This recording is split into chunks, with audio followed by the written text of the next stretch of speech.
સૌરાષ્ટ્રના રાજકોટ જિલ્લાના સુપ્રસિદ્ધ જગવિખ્યાત યાત્રાધામ વીરપુર કે જ્યાં પૂજ્ય સંત શિરોમણી શ્રી જલારામ બાપાની જગ્યા આવેલ છે. દેશ વિદેશથી પૂજ્ય જલારામ બાપાના દર્શનાર્થી લાખો દર્શનાર્થીઓ આવે છે. પૂજ્ય જલારામ બાપાએ શરૂ કરેલ ભૂખ્યા માટે સદાવ્રત અન્નક્ષેત્ર 200 વર્ષથી આજે પણ અવિરત ચાલુ છે. પૂજ્ય સંત શ્રી જલારામ બાપા સેવકો સાથે ભજન કરતા વિક્રમ સંવત 1937 મહાવદની દશમીને બુધવારના દિવસે વૈકુંઠવાસ થયા હતા.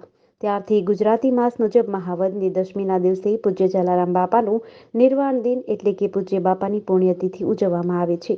આજે મહાવદ દશમીને 5 માર્ચે મંગળવાર હોવાથી પૂજ્ય જલારામ બાપાની પુણ્યતિથિ નિમિત્તે દર વર્ષની જેમ આ વર્ષે પણ આજે સમગ્ર વીરપુર ગામના નાના મોટા તમામ વેપારીઓ અને વીરપુર વેપારી એસોસિએશનમાં પણ સંપૂર્ણપણે પોતાના રોજગાર ધંધા બંધ પાડીને પૂજ્ય જલારામ બાપાની શ્રદ્ધાંજલિ અર્પણ કરશે.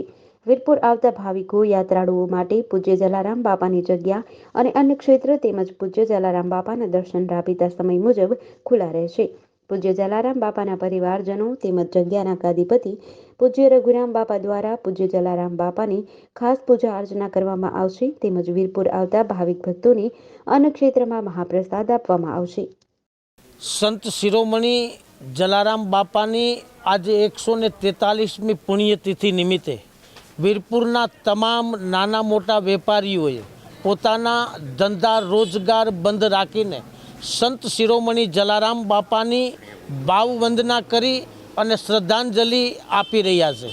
એટલું જ નહીં પણ સમગ્ર વિશ્વમાં જલારામ બાપાના ભાવિક ભક્તજનો છે તેઓ દ્વારા અલગ અલગ મહાપ્રસાદની વ્યવસ્થા, સંતવાણી અને ભજનના કાર્યક્રમો પણ રાખવામાં આવેલી છે. એટલે જલારામ બાપાના ભક્તો દ્વારા પણ ભાવવંદના દ્વારા જલારામ બાપાને આજે શ્રદ્ધાંજલિ સમર્પિત કરવામાં આવી રહી છે. વીરપુરમાં પણ ભાવિક દર્શનાર્થીઓ આજે જલારામ બાપાના દર્શન કરી અને ધન્યતા અનુભવે છે. જય જલારામ, જય મહાવીરભાઈ. હા, જય જલારામ. આજે અમે અમદાવાદથી આવ્યા છીએ અને 143મી બાપાની પુણ્યતિથિ છે એટલે શ્રદ્ધાંજલિ આપવા આવ્યા છીએ અમદાવાદથી.